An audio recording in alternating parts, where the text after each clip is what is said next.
Boa tarde a todos, obrigada pela presença. Eu sou Lucélia Guedes, sou do Sebrae Pará, né, atuo também nessa área de internacionalização de pequenas e médias empresas, e hoje a gente vai ter a oportunidade, né, nesse momento, de falar um pouquinho com a Denise Faria, né, da We Trade. A We é CEO, a Denise ela é CEO da We Trade, né, uma business criadora no selo Alimentos Confiável. Também é membro do Comitê de Segurança de Alimentos, coordenadora do Comitê Brasileiro de Qualidade, delegada representante do Brasil na Organização Internacional para a Normalização. E aí ela vai compartilhar com a gente, o tema de hoje é Abrindo a Caixa Preta da Exportação. Muito obrigada, Denise, pela sua presença, pelo seu tempo. A gente espera que realmente a gente consiga ter uma boa interação entre a gente aqui, e avisando aos presentes que nós podemos fazer as perguntas, as dúvidas que a gente tiver no nosso bate-papo, que tem aqui no lado, e no final eu posso estar lendo e passando para que a Denise possa compartilhar com a gente, né, tirar essas dúvidas que serão apresentadas. Então, Denise, está com você, fica à vontade, a gente está aqui para conhecer um pouquinho do seu trabalho, tá bom? Certo, obrigada, Lucélia. Vocês estão me ouvindo bem? Ouvindo bem? Então, obrigada, Lucélia. Obrigada ao pessoal que está participando, né? Está assistindo aí essa fala. Para mim é um prazer e uma honra estar aqui com vocês, falando um pouco da minha experiência. O tema, o título desse bate-papo é Abrindo a Caixa Preta da Exportação, e eu vou começar com uma provocação. É uma provocação que está dentro do slogan da AUI, a AUI Trade Business, a empresa que eu sou CEO, que eu estou representando agora, e a gente colocou esse slogan já antes do mundo estar como está. Só que agora ficou evidente que esse slogan é real, porque o mundo é uma cidade pequena. E a gente trabalhou muito tempo como se o mundo fosse fragmentado e se o que acontecesse na China ia ficar lá e o que acontece no Brasil fica aqui, como se a gente tivesse muros construídos. E o coronavírus, o ano de 2020, ele veio e derrubou todas essas fronteiras que a gente tinha colocado na nossa imaginação como se elas existissem. E a gente está vendo que uma pandemia que acontece iniciando na China, ela tem condições de afetar o mundo inteiro, tanto em questão de saúde coletiva, quanto, obviamente, na questão econômica. Então, o mundo é uma cidade pequena, essa é a provocação inicial que eu tenho para fazer, e para dizer que a gente tem muito ainda que trabalhar em relação ao nosso potencial econômico para a exportação. E aí, como a Lucélia falou, a minha apresentação, rapidamente, eu iniciei a minha carreira na área de garantia de qualidade. Então, hoje eu trabalho com comercial exportadora, eu tenho essa comercial exportadora, mas a minha expertise principal que me fez chegar até aqui foi a parte de garantia de qualidade, que é fazer produtos consistentemente conformes. Então, eu represento o Brasil na ISO, na Organização Internacional de Normalização, composto por uma organização composta por 162 países no mundo, onde em 1947 se estudava a criação de como quebrar barreiras técnicas comerciais entre os países. Então, eu trabalhei por muitos anos, fiquei 10 anos no organismo de avaliação de conformidade, que é acreditado pelo Inmetro, fui auditora, trabalhei em chão de fábrica, de indústria, muito tempo para fazer a garantia da qualidade do produto, até que eu comecei a representar o Brasil na ISO em 2016, e em 2017 eu fui para a Indonésia numa reunião, porque uma vez por ano a gente se encontra em algum lugar do mundo, e lá eu entendi que eu estava trabalhando no lugar errado, porque eu estava no chão de fábrica, falando de produto, falando de procedimento, e a ISO ela foi estruturada para se quebrar barreiras técnicas comerciais. Então, eu construí um caminho de 2017 até 2019 para virar a chave, saindo da minha profissão de consultora, auditora, e essa expertise de criação de produtos para vender o produto, para falar em container, para falar em quebra de barreira técnica comercial entre os países, para fazer essa negociação e construir esse relacionamento, que eu vim aqui falar para vocês um pouco dessa minha experiência, uma experiência prática. Então, eu acredito que palestras e apresentações e conhecimento, a gente hoje tem acesso sem limites no Google. Então, a gente para ouvir alguém que vem para falar para a gente o que não está no Google. Então, essa é a minha intenção, é falar para vocês um pouco da parte prática, de fato, do que é abrir a exportação, como abrir essa caixa preta, que muitas vezes todo mundo quer vender para ganhar em dólar ou em euro, mas poucas pessoas conseguem fazer isso consistentemente. Então, a gente encontra muitas empresas que já exportaram uma vez e desistiram, ou nem começaram a exportar. É raro a gente ter uma empresa, principalmente com o público do Sebrae, que é pequenas indústrias, que tem essa continuidade na exportação. Então, eu vim falar para vocês um pouco do que essa minha experiência me trouxe. Então, hoje a Aui, para começar com a experiência, eu vou falar um pouco da história da Aui. Nós temos traders internacionais quase no mundo inteiro, que é uma maneira que a gente tem de conectar o comprador e o fornecedor. A gente entende que sozinho a gente não vai a lugar nenhum. Então, nós qualificamos traders espalhados no mundo. Então, nós temos nos Estados Unidos, em vários pontos dos Estados Unidos, no Canadá, na China, Holanda, Espanha, Portugal, Croácia, Angola, Brasil, Austrália, Rússia, África, México, Argentina. Esses são alguns dos países, Índia, esses são alguns dos países que nós temos traders internacionais, e o principal papel desses traders é contar para a gente a realidade prática do mercado daquele país que a gente pretende alcançar. Então, a gente cria uma estrutura de pesquisa e desenvolvimento em relação à inteligência do negócio, como que entra naquele país, quais são as barreiras técnicas, qual é o mercado, qual é o alcance, comportamento do consumidor, o que está, as tendências para cada país, porque a gente entende que precisa fazer o dever de casa do planejamento para poder enviar o produto certo. Então, o nosso papel como trading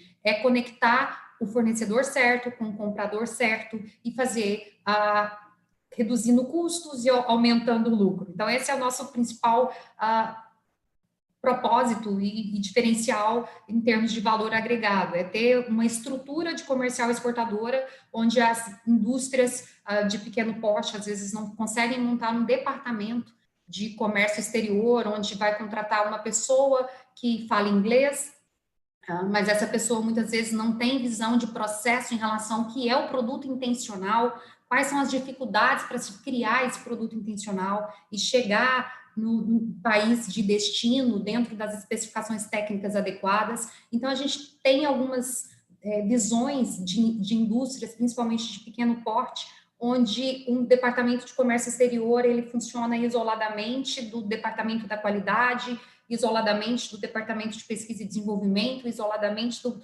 departamento financeiro. E eu enxergo que isso é um erro.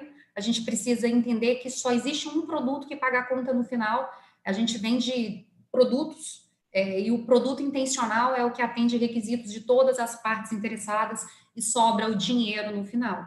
E atender os requisitos precisa dessas partes, desses departamentos que muitas vezes são enxergados como partes isoladas, mas na verdade a única função, a finalidade deles existirem é fazer o cliente ficar satisfeito com a entrega do produto final. Então a gente trabalha com a Alwyn, com vários traders internacionais que nos ajudam a construir essa inteligência de negócio.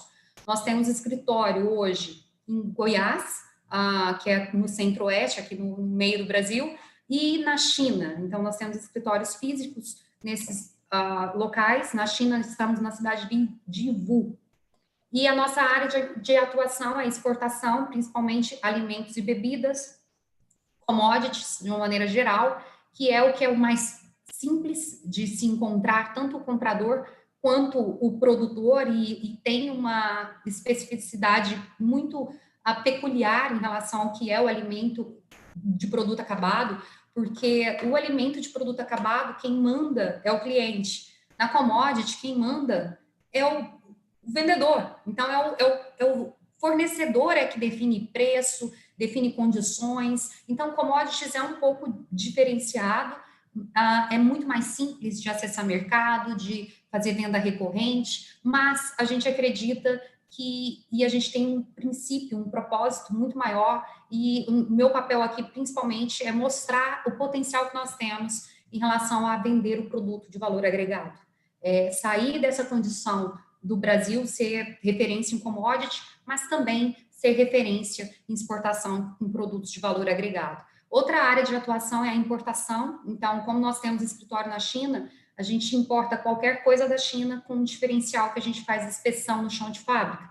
Então, a gente tem uma equipe lá treinada que faz a garantia da qualidade do produto até o embarque. E aí a gente faz importação de insumos para se fazer o drawback, que é o incentivo que a comercial exportadora consegue utilizar para poder alcançar a exportação de uma maneira mais consistente. Então, a gente importa um insumo para exportar o produto acabado com incentivos fiscais. E uma outra parte que a gente criou também na área de atuação da AUI é a parte de internacionalização, exatamente por identificar que as indústrias, elas precisam de alguém que pega na mão e ajude a construir um caminho para se criar o produto para atender determinado cliente ou determinado mercado. Então, essas são as áreas de atuação da AUI, e aí eu vou falar sobre a exportação, que é a ação ou o efeito de vender mercadorias para outro país. E aí, uma outra provocação. Não existe país no mundo que seja autossuficiente. Foi por isso que a ISO foi criada em 1947, a OMC, a Organização Mundial do Comércio, ela foi criada só em 1995, mas para regulamentar essas transações comerciais que a gente precisa fazer entre um país e o outro, e é o que a gente estudava em relação à globalização em 1990. Só que hoje a gente ainda precisa evoluir em relação à prática, porque nós estamos bem na teoria, mas a prática a gente ainda precisa desenvolver, e eu acredito que a melhor maneira de desenvolver é na mentalidade. Então, a gente precisa ter uma mentalidade que pensa global. A gente precisa agir localmente, mas precisamos pensar globalmente, que é algo que a China faz de uma maneira muito consistente. Eu falo que o país que mais sabe o que é qualidade no mundo é a China, porque aqui no Brasil a gente aprendeu que qualidade é coisa boa, e isso é uma mentira. A qualidade é atendimento de requisitos. Então, não tem problema nenhum se a gente consegue vender um produto de qualidade baixa, se é isso que o nosso comprador quer comprar. Mas, como a gente tem dificuldade aqui para poder assumir o nível do grau no qual nossa característica do produto atende a requisitos, a gente fala que é coisa boa e fica com dificuldade de fazer relações comerciais, tanto no mercado interno quanto no mercado externo. Então, isso é uma quebra de paradigma que a gente tem que fazer, porque não existe país no mundo autossuficiente. A gente tem que entender o que a gente é bom, qual que é a nossa vocação econômica, para poder oferecer para os países que necessitam do nosso produto algo que eles vão querer receber. Lembrando que cada país tem as suas barreiras técnicas, e a gente precisa entender isso para poder fornecer o produto certo para o cliente certo. E aí a gente tem um outro desafio, porque o planeta Terra tem atualmente 7,8 bilhões de pessoas. A FAO, que é um braço da ONU de combate à fome, ela fala que até 2050 nós teremos entre 9 a 10 bilhões. Ou seja, a gente precisa produzir 60% a mais de alimentos do que a gente produz hoje, para atender essa quantidade de pessoas que tem essa projeção aí nos próximos anos. E aí a gente entra um desafio que foi o que a AUI trouxe para dentro do nosso propósito, porque a FAO fala que o Brasil tem o potencial e a responsabilidade de alimentar o mundo até 2050. E essa alimentação do mundo é por causa das nossas terras agricultáveis. O único país que poderia concorrer com a gente em relação às terras seria a Argentina, mas ele não tem as mesmas condições climáticas que o Brasil tem. Então, nós temos terras, nós temos clima, e nós temos um potencial, e a palavra potencial significa poder inexistente, porque a gente ainda não alcançou esse poder na sua totalidade. A gente é bom em commodity, a gente faz isso em commodity, mas a gente ainda precisa, para alimentar o mundo, a gente precisa agregar valor no nosso produto. Então, a gente precisa colocar esse produto de uma maneira consistente para oferecer para outros países. E isso é algo que eu tenho recebido muita demanda, países da América do Sul, dos Estados Unidos, Europa, aliás, o país da América do Sul, os Estados Unidos, Europa, que entra em contato e fala, a gente está querendo importar alimentos saudáveis. Então, isso é uma tendência, isso é algo que está na moda, todo mundo está de olho, e a gente recebe, mas na hora que vai atrás do fornecedor especificamente, a gente percebe que eles ainda têm muitas questões que precisam resolver para poder chegar no comprador. Então, existe o comprador, e muitas vezes a gente não consegue qualificar o fornecedor da maneira adequada para entregar esse produto que o comprador está querendo, está buscando. Commodities, como eu disse, a gente é muito bom, mas produto de valor agregado, a gente ainda tem alguns deveres de casa para se fazer, para poder exportar de maneira que atinja o nosso potencial. E aí, hoje, o que a gente entende é que o Brasil é referência na exportação de commodities, e por que não é em produtos de valor agregado? E aí, tem algumas pensamentos que eu gosto de fazer. Eu estou em Goiás, Goiás está no centro do Brasil, e Goiás é do tamanho proporcional ao Japão.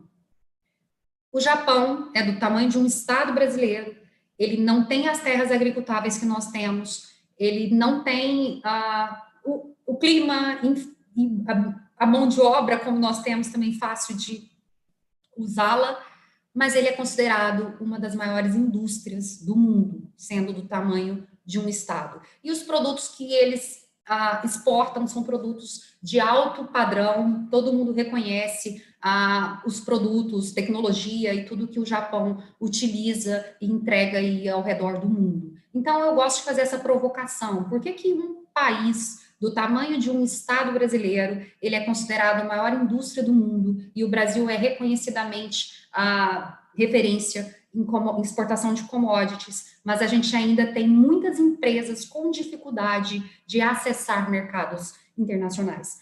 Por quê? E aí, essa é uma das minhas provocações, e uma das respostas que eu tenho na minha experiência de conversar bastante com o empresário, é que a gente é grande. Então, o empresário, ele fala, por que eu vou exportar se eu não atendo o meu estado inteiro?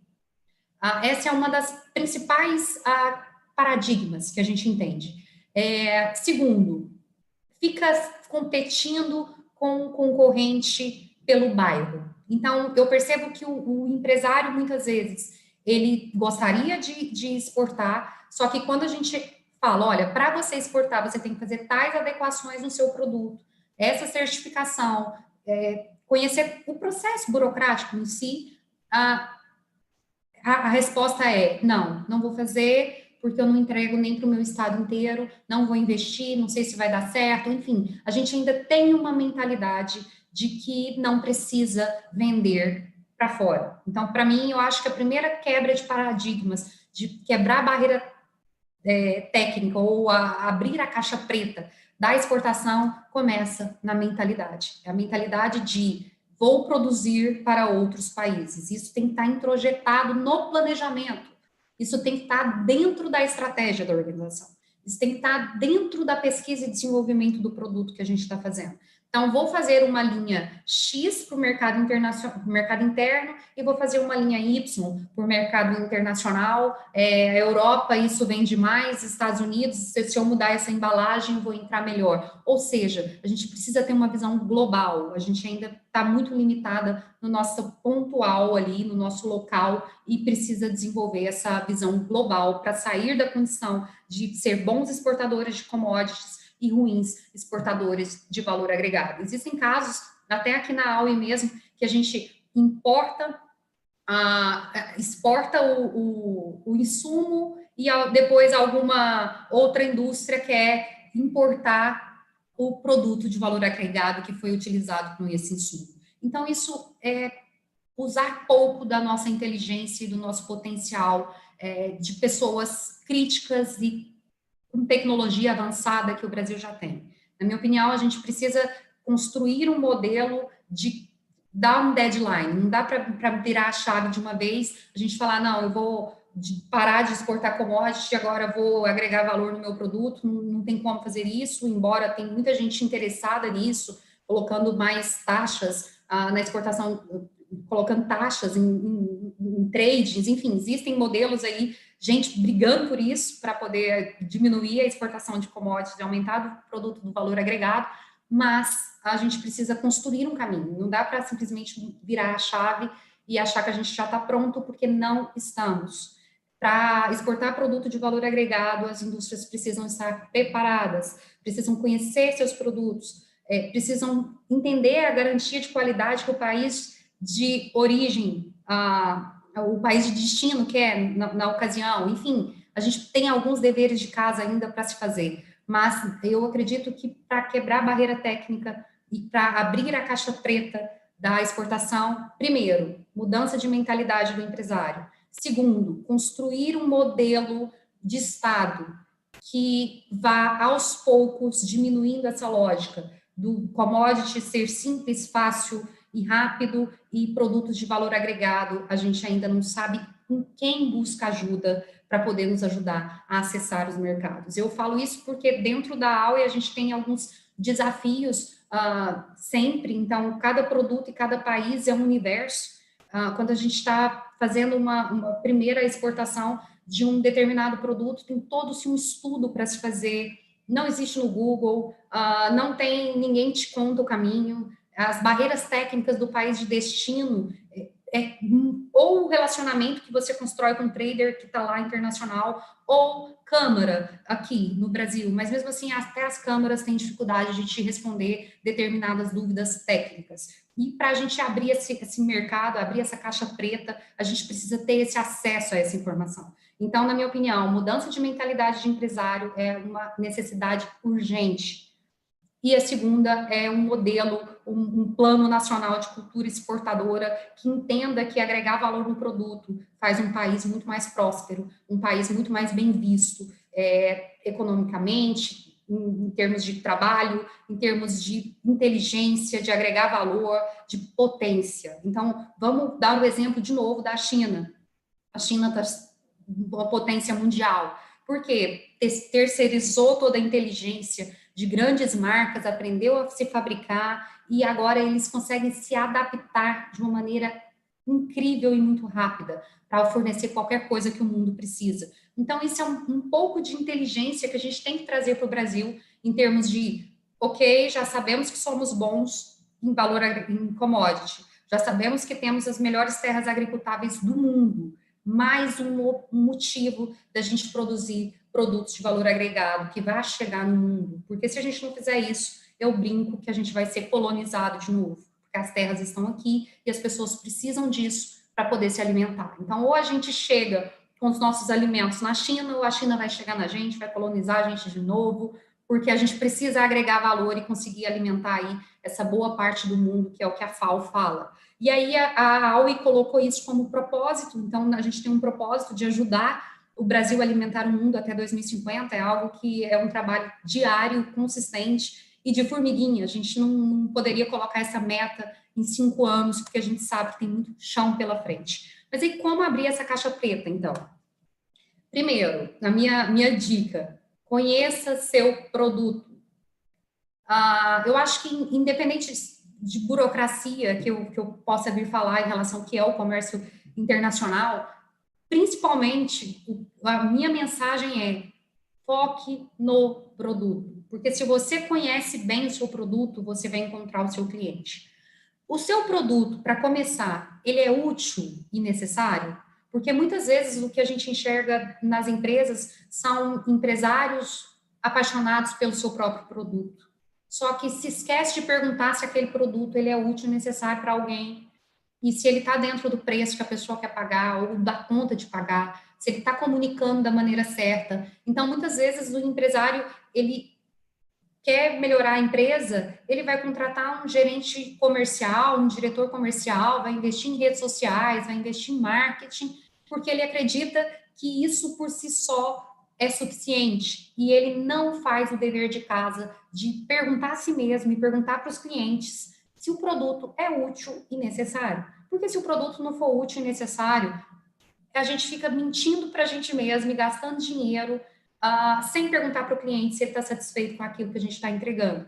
e aí não tem como uma empresa prosperar e muito menos acessar mercados internacionais. Então, primeira dica, conheça seu produto, ele é útil, ele é necessário?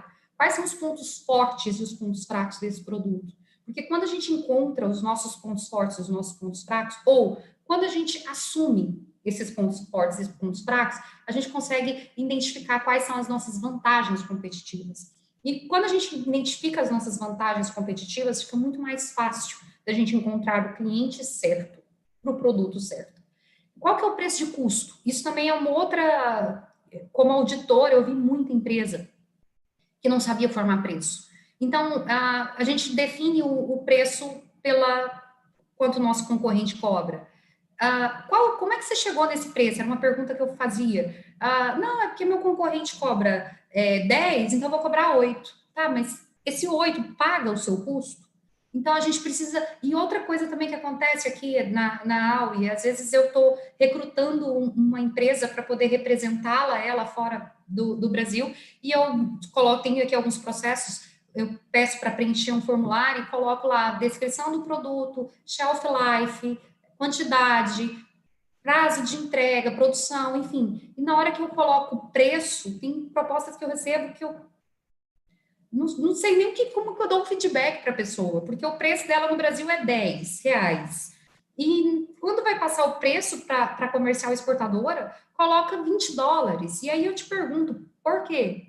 Por que quando vai passar o preço para comercial exportadora, o produto com as mesmas matérias-primas, com as mesmas características, ele simplesmente fica 10 vezes mais caro? Por quê? Simplesmente por achar que, não, alguém vai ganhar em cima de mim. Só que dessa forma, ninguém ganha. Porque eu não vou representar uma empresa que me cobra 100 vezes mais caro um produto que ela vende aqui no Brasil, porque eu já sei que não vai ter acesso lá fora. Hoje em dia, todo mundo é rápido. Qualquer produto, a gente olha na Amazon, no Alibaba, no Mercado Livre, você verifica o preço. Então, utilizar dessas estratégias de achar que a gente vai ganhar 100 vezes mais num produto simplesmente porque está vendendo para fora, não é inteligente. A gente precisa entender qual é o nosso preço de custo, qual é a nossa margem de lucro e ganhar em volume, que esse é o melhor do comércio exterior. É você vender em container, é você escalonar a sua produção, é você ter um comprador que vai comprar sempre. Então, esse é o melhor. O melhor do comércio exterior não é vender em dólar e multiplicar em 100 o valor do seu produto. O melhor do comércio exterior é ter um comprador que sempre vai comprar de você e você vai conseguir escalonar a sua produção, vai conseguir vender em grande quantidade, em grande volume. Mas, para isso, a gente precisa ter feito o dever de casa antes. Qual é o preço de custo do seu produto? Qual é a sua margem de lucro do seu produto? Qual é o prazo de vida dele? Qual é a vida de prateleira desse produto? Qual é a especificação técnica? Quais são as orientações de uso desse produto? Então, primeiro, abrir mercado internacional sem produto ou serviço, não tem como. A gente não vai abrir um mercado internacional, a gente não vai abrir uma caixa preta sem produto e sem serviço. E quando eu falo conhecer o produto, não é simplesmente defender o produto que você vende, é conhecer de fato quais são as fragilidades que ele tem. Porque a partir disso a gente consegue entender qual que é o ciclo de vida útil desse produto. Porque, como tudo, existe a obsolescência programada. Então, hoje a gente sabe que um computador ele já é criado para ser substituído, um celular é criado para ser substituído. Então, os produtos de valor agregado, seja de alimentos ou qualquer outro tipo de produto, na pesquisa e desenvolvimento desse produto, a gente precisa já identificar lá na estratégia da criação do produto aonde que eu tenho potencial de venda. Então, a gente precisa, de fato, conhecer o produto. Para começar a conversa em abrir caixa preta de mercado internacional, mente do empresário. Pensar no globo. Saia do bairro e entenda, conheça o seu potencial perante o mundo.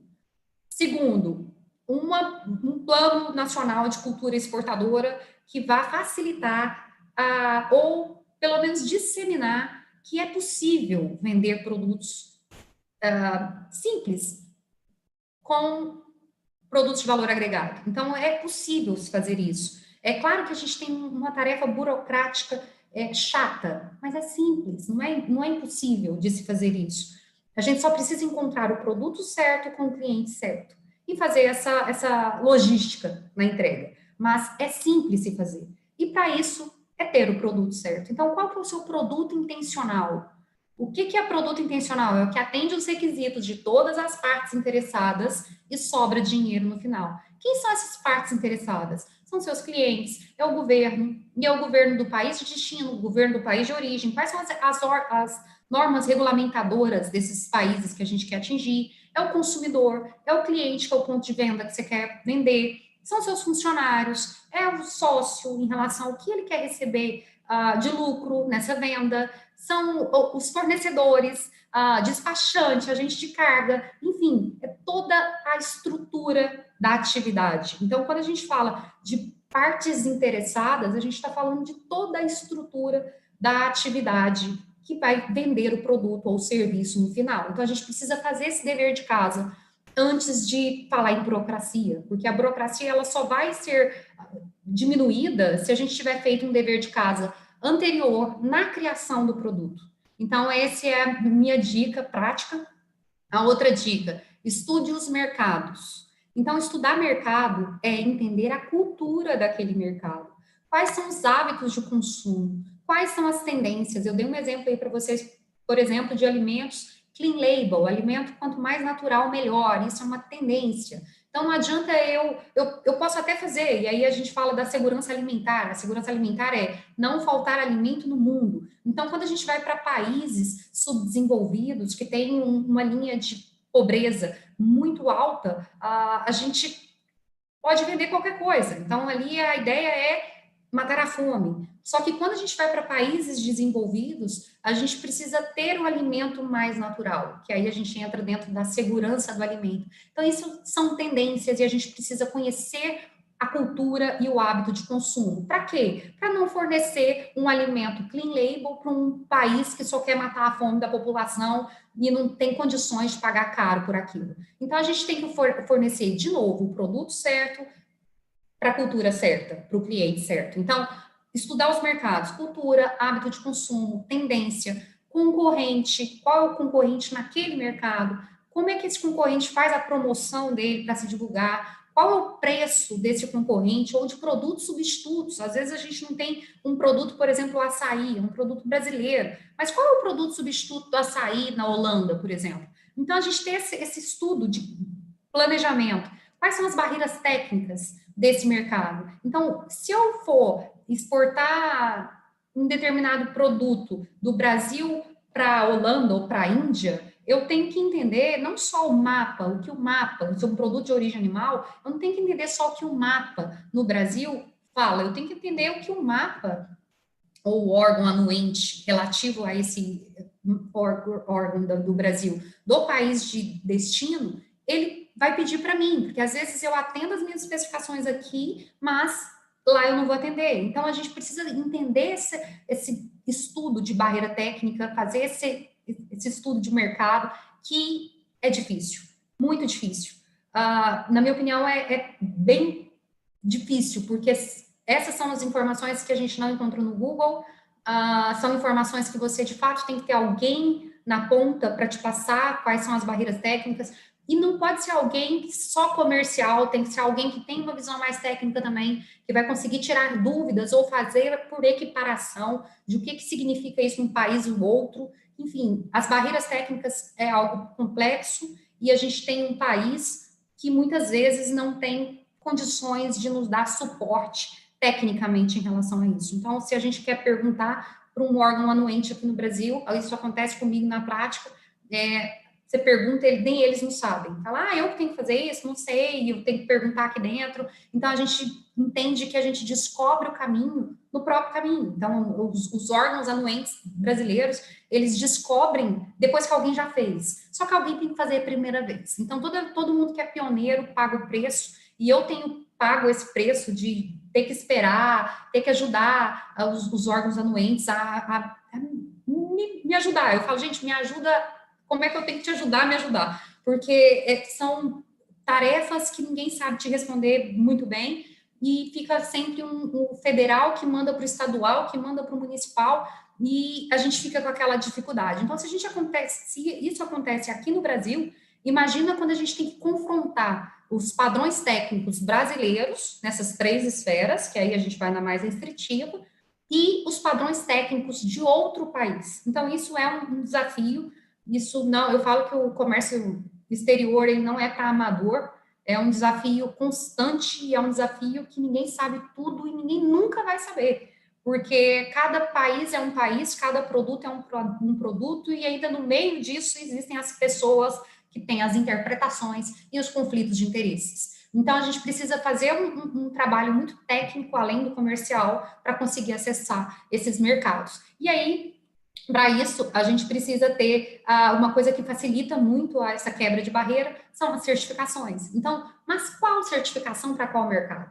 Porque aí a gente fala de kosher, de halal, de orgânico, USDA, NOP, ISO, certificação de produto, enfim, qual certificação para qual mercado? Isso também é uma tarefa técnica que a gente precisa fazer para conseguir agregar valor nos nossos produtos e vender o produto acabado, e não só a commodity, que é aquilo que é o nosso principal referencial. E aí, outra dica é a abordagem por processo. Então, colocar a qualidade na estratégia. Isso ainda também é uma falha que eu enxergo nas empresas brasileiras. A gente enxerga a qualidade como consumidor, que é coisa boa, e como empresário, que é controle de documento, ou quem vai corrigir a falha de um produto se ele acontecer. Mas não é assim. Isso acontecia em 1950. Hoje a gente está em qualidade total, gestão da qualidade, e a qualidade ela tem que ser embutida dentro da estratégia do negócio. Eu tenho que considerar qual produto que eu vou fazer, qual que é o preço desse produto, como que eu vou entregar, quais são as etapas, qual é o mercado. Eu tenho que colocar a abordagem de processo no início da minha estratégia. Não adianta eu simplesmente falar para onde eu vou, eu tenho que pensar como eu vou fazer para chegar lá. Então, a qualidade, ela tem que começar no início da concepção do produto, e não só no final, quando o cliente está insatisfeito. Então, essa abordagem por processo é algo que a gente precisa também virar a chave e entender que qualidade faz parte da estratégia. E aí, utilizar os incentivos fiscais. Então, aqui na AUI, como comercial exportadora, nós temos um incentivo fiscal do Comex Produzir, que é algo que o governo estadual nos deu. Então, a gente tem redução de incentivo, redução de alíquota no ICMS, na importação, e a gente faz o drawback, que é importar com incentivo para incentivar e estimular a exportação. Então, isso são incentivos que as empresas precisam acessar. A gente fica aí, às vezes, batendo na cabeça e tem incentivos aí para utilizar e a gente não consegue acessá-los. E uma das maneiras que a gente tem de ter acesso às informações é participar das associações, sindicatos, SEBRAE, é participar disso, é colocar na nossa rodada, no nosso negócio, no nosso métier, essas participações, porque as estratégias, elas não vêm de dentro para fora, elas vêm de fora para dentro. A gente não consegue construir uma excelente estratégia olhando na nossa mesa de computador, no nosso fluxo de caixa. A gente precisa sair da ilha para ver a ilha. Então, participar das associações, participar do sindicato, participar dos negócios do SEBRAE, participar de eventos, isso é algo que expande a nossa visão. A gente precisa disso para poder acessar as informações certas que a gente precisa. Então, colocar a qualidade na estratégia, utilizar os incentivos fiscais, participar de associações e sindicatos. E, por último, a minha dica é construir relacionamentos. Esse também é um grande desafio. Eu falo que no comércio exterior, as pessoas que já fazem, elas guardam muito a informação numa caixa preta. Só que a burocracia, a gente pesquisa no Google, a gente vai atrás da informação e a gente consegue diminuí-la ou atendê-la. O relacionamento não, o relacionamento ele é baseado em confiança. Então, não adianta a gente esconder a informação, porque é o relacionamento que conta. É o relacionamento que vai falar se você vai vender 2 vezes para aquele mesmo cliente. É o relacionamento que vai falar se aquele fornecedor vai fazer um contrato de exclusividade comigo, no caso. É o relacionamento que vai falar tudo, como que vai ditar o negócio. Não é a burocracia, não é a maneira de, não é a informação, é o relacionamento. A informação é importante, sim, mas ela é acessível. O relacionamento, ele é aquilo que a gente constrói e que as pessoas confiam na gente. Isso não é feito com burocracia, isso é feito com confiança. E aí, para fazer isso, a gente precisa ter um networking, e para ter networking nesse tipo de negócio, a gente precisa ter integridade, a gente precisa fazer aquilo que a gente falou que ia fazer. A gente não pode falar uma coisa e fazer outra. Então, mais uma vez, a qualidade tem que estar na concepção da estratégia. A gente precisa ter integridade para se construir um networking. A gente precisa ter traders internacionais. Então, não adianta... Às vezes, eu vejo também um empresário fala, mas eu não quero dar comissão para o fulano. Ele vai receber 1%, 2%. Você tem certeza que você vai deixar de ganhar 98% do lucro porque você não quer dar 2% para um trader internacional?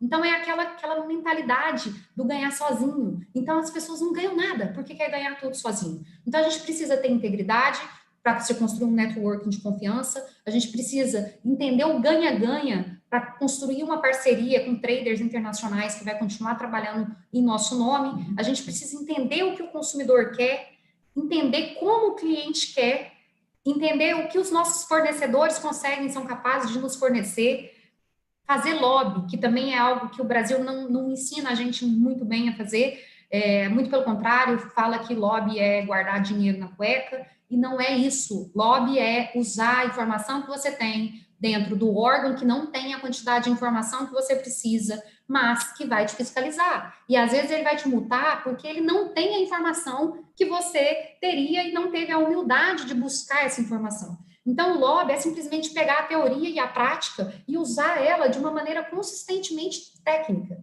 E a gente não aprendeu a fazer isso, a gente acha que o lobby é o governo que faz, é um político que rouba o dinheiro. E não é. Lobby é participar de associação, participar de sindicato, brigar pela legislação que está afetando o nosso negócio, é conhecer as regras, é falar, gente, isso aqui não dá para atender, isso aqui não tem como. Então, isso é uma forma que a gente precisa fazer. Mas aí, de novo, a gente tem um país que é difícil. Por exemplo, estamos mudando o Siscomex indo para o gov.com.br. Então, todo mundo, para se fazer o acesso a... Tem um portal único agora do governo, onde tudo que você vai fazer do governo, seu CPF está lá. Por favor, alguém sabe como é que a gente tira dúvida daquele site? Porque a gente colocou na máquina a informação do governo, que eu acho ótimo, acho excelente a gente colocar, unir a informação, só que entre a máquina e a pessoa, a gente precisa de suporte.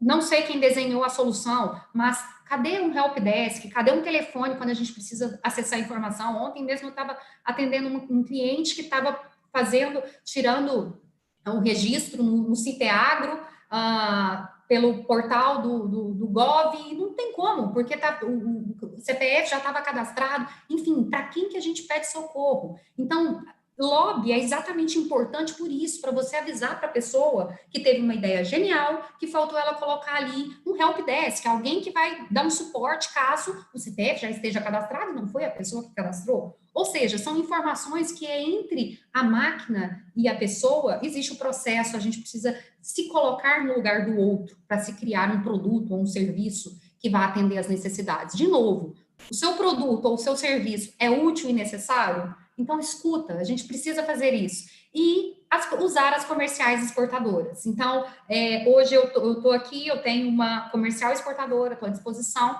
para ajudar as empresas a acessar mercados internacionais, e eu acredito cegamente que sozinho a gente vai mais rápido, mas junto a gente vai mais longe. Então, a gente precisa parar de querer ganhar 100% de nada e ganhar um pouco de muito. Então, esse é o recado que eu tinha para passar. Aí tem os meus contatos, então eu agradeço mais uma vez o meu nome, meu Instagram, LinkedIn e o site da Aui.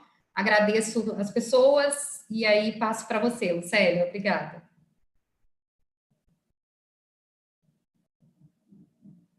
Não estou ouvindo. Tá muda. Foi. Agora foi, né?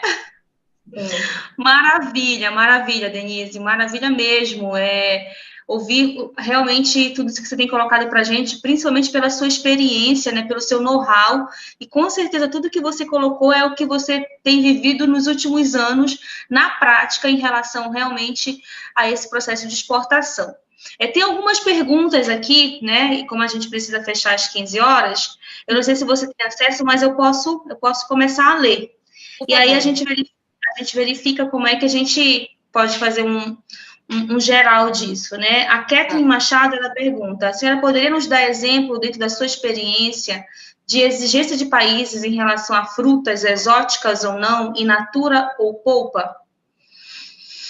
Então, hoje eu estou fazendo um estudo e junto com o cônsul da Rússia para se criar isso. Então, só que para fazer esse estudo não é simples. A gente realmente tem que pegar tecnicamente o que eles precisam, qual que é o nosso componente químico ou agrotóxico que é correlativo àquele país, o que eu não posso usar de maneira nenhuma. E aí existem, na prática também, muita gente fala assim, tal país não usa isso, mas tem que colocar para poder manter o padrão. Então, existem essas questões também que o Brasil, porque precisa fornecer, ele acaba usando de algumas estratégias. Mas não dá para citar, sem eu ter o exemplo de qual é a fruta, qual é o país, qual é o componente, enfim. São barreiras técnicas que precisam ser estudadas e isso geralmente demora um tempo.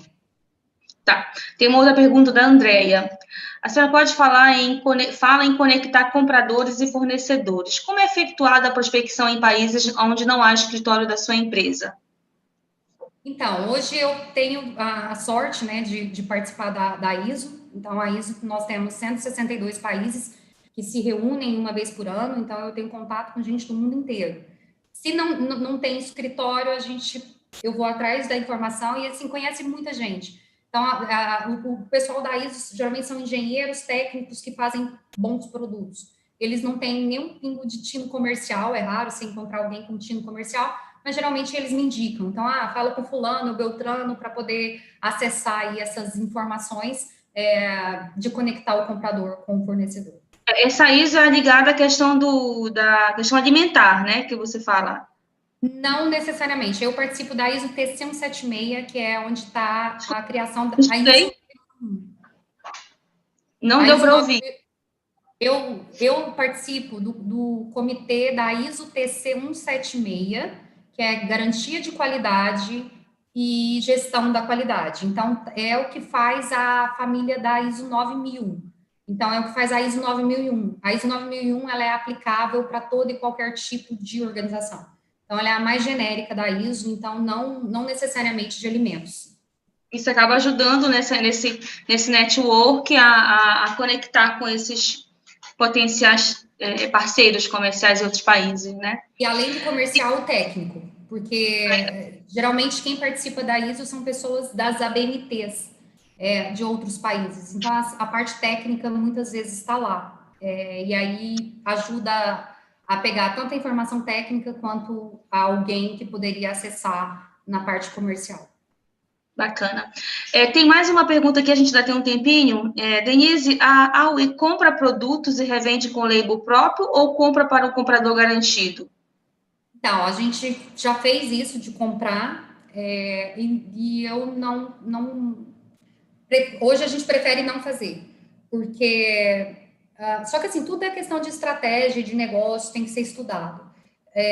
Porque quando você trabalha com dinheiro próprio, às vezes existe uma questão também que eu não falei aqui, mas ele é muito mais em relação à importação, que é a mão invisível do mercado. Então, às vezes você compra num preço, fazendo um estudo de mercado para se vender num determinado preço, mas quando o produto chega aqui, o mercado, ele define o preço que você vai ter que vender e acaba tendo prejuízo.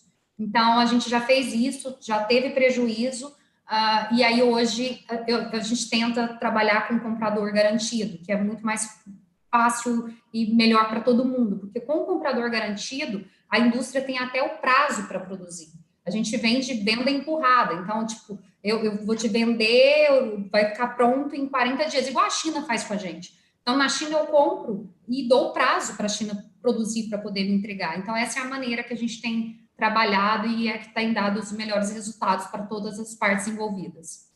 Legal. Quanto à representação comercial, né? Tem uma outra pergunta aqui.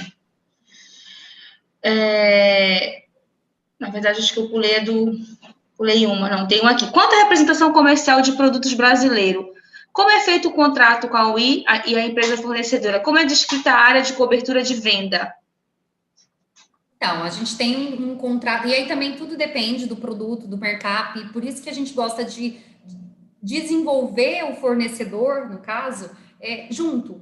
Cada caso é um caso, mas nós temos modelo de contrato, onde o fornecedor ele coloca um preço abaixo, assim, como se fosse um atacado, ele abaixa o preço dele, e a gente ganha em cima do lucro. A gente tem contrato onde o fornecedor ele já define o preço que ele quer vender e a gente ganha um percentual em cima da margem de lucro dele. O que a gente pede é uma exclusividade durante 5 anos, porque a gente vai trabalhar abrindo a área. Então, a gente desenvolve a área para o fornecedor. E aí não é justo a gente desenvolver essa área, a gente ter esse trabalho e, teoricamente, muitas vezes ele nem entra com o capital investindo inicialmente, porque a gente usa realmente um network que nós temos, e não é justo a gente abrir esse mercado, fazer uma venda para ele e depois ele continuar sem a gente. Então, o que a gente pede no nosso contrato, na representação, é que a gente fique com essa representação por no mínimo 5 anos, depois que a gente abrir uma área para um cliente. Mas tudo é negociável. Assim, eu falo que o lema é não perder negócios, não perder bons negócios. Eu acho que até a pergunta que o Luiz Branco fez, ela vem nesse sentido também. De que forma são identificados os mercados consumidores para a introdução de um produto novo? Quais são os aspectos observados nesse processo?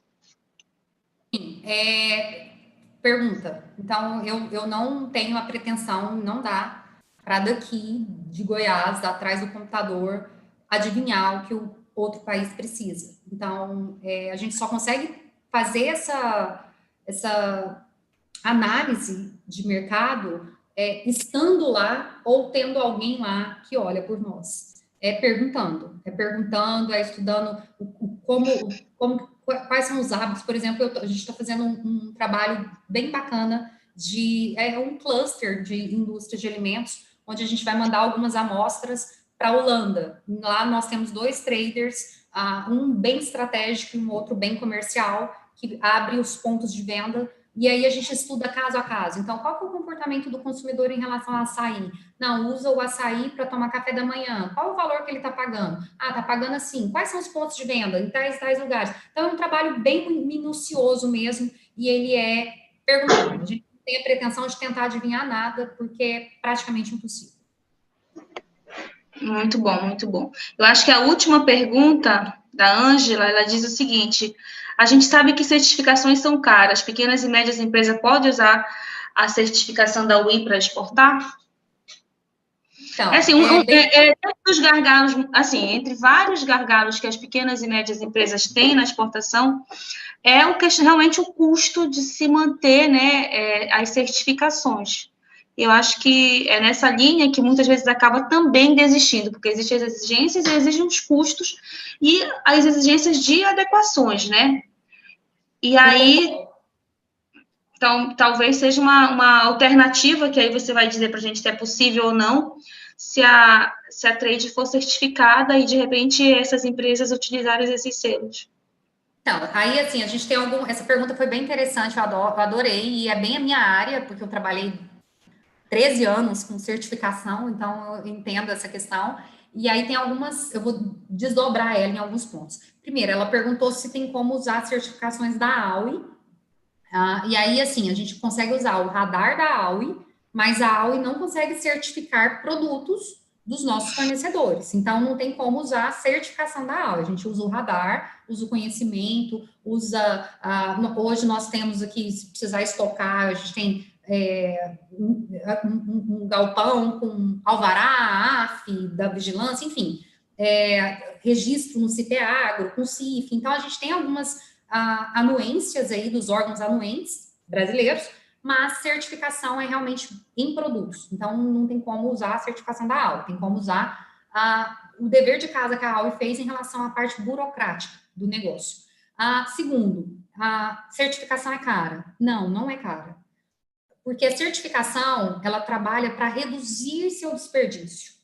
Ela trabalha para avaliar se o preço que você está cobrando do produto, ele é o preço certo ou não, se o cliente está satisfeito com aquela entrega, se ele vai comprar de novo, o que, que você pode fazer para agregar mais valor no seu produto. Então, a certificação ela é um investimento para você ter uma empresa sustentável, não é caro. Só que a gente sabe que as empresas médio, pequeno porte, elas estão sofrendo para pagar a folha do mês. Então, a folha de pagamento do mês é dolorido para a gente trazer dinheiro para se pagar. Até porque a margem de lucro em cima dos produtos geralmente é muito pequena. E qualquer desperdício, qualquer erro na máquina, qualquer falta de manutenção afeta e a gente tem aí gargalo e desperdício e que isso não computa. Então, a minha resposta em relação à qualidade é cara? Não. A falta de qualidade é cara. Só que a gente não faz a conta nem do quanto a gente perde e nem do quanto a gente poderia ganhar. Então, essas duas contas de eu não sei quanto que eu perco e não sei quanto que eu poderia ganhar, isso é caro. Investir em qualidade para se ter certificação é investimento para você saber exatamente como mexer melhor nas peças do seu quebra-cabeça. Essa é a minha resposta. E aí, uma solução para se fazer isso é conheça o mercado e faça relacionamento com traders ou com comercial exportadora antes de buscar a certificação. Porque às vezes a gente está falando de uma ISO 22000 e o seu mercado é a Índia, que vai te pedir um kosher. Ou a gente está falando de certificação de ISO 9001 e os Estados Unidos só quer o selo de orgânico ou que não é geneticamente modificado. Então, a minha sugestão é venda primeiro e depois faça. Essa é a minha sugestão. Entendi. Nossa, Denise, está tão bom, mas infelizmente o nosso tempo é muito curto, tá? Nós vamos precisar começar um outro painel. Eu te agradeço imensamente. Eu que agradeço. Todas as perguntas, tá bom? Sucesso para você. Bons negócios. Obrigada. Um abraço. Tchau.